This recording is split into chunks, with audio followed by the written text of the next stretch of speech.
उत्तर भारत के एक छोटे से गांव लालपुर में हरिराम नाम का एक गरीब किसान रहता था। उसके पास थोड़ी सी जमीन थी जो बंजर हो चुकी थी। वह हर साल मेहनत करता, लेकिन मौसम की मार, खराब बीज और महंगे उर्वरकों की वजह से कभी भी ठीक से फसल नहीं हो पाती। हरिराम का जीवन कठिनाइयों से भरा था। उसके 2 बच्चे थे, बेटा मनोज और बेटी सरिता। पत्नी राधा दिन रात घर और खेत का काम संभालती थी। परिवार का खर्च किसी तरह चल रहा था, लेकिन हरिराम हार मानने वालों में से नहीं था। वह हमेशा कहता, कभी न कभी किस्मत जरूर बदलेगी, ये जमीन मुझे धोखा नहीं देगी। एक दिन हरिराम ने सोचा कि इस बार खेत की जुताई खुद करेगा।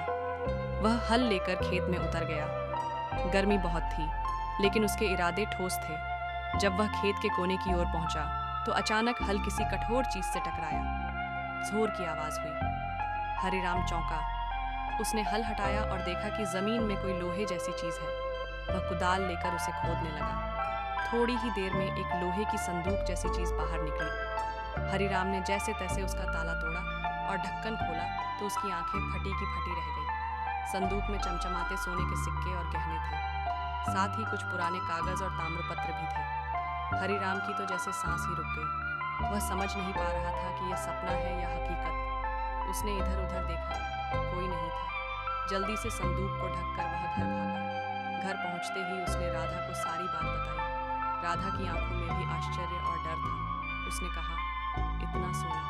हरिराम कुछ देर चुप रहा और फिर बोला, ये सोना हमारे खेत से निकला है। शायद हमारे पूर्वजों ने कभी इसे यहाँ छिपाया हो, पर हाँ, अगर हमने कुछ छुपाया तो मुसीबत में पड़ सकते हैं।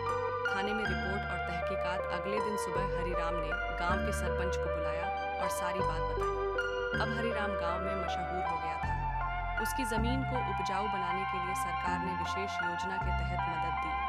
उसने उसी पैसे से बच्चों की पढ़ाई में निवेश किया, घर की मरम्मत करवाई और कुछ पैसा बैंक में जमा कर दिया। हरिराम अब सिर्फ किसान नहीं था, वह ईमानदारी और उम्मीद की मिसाल बन गया था।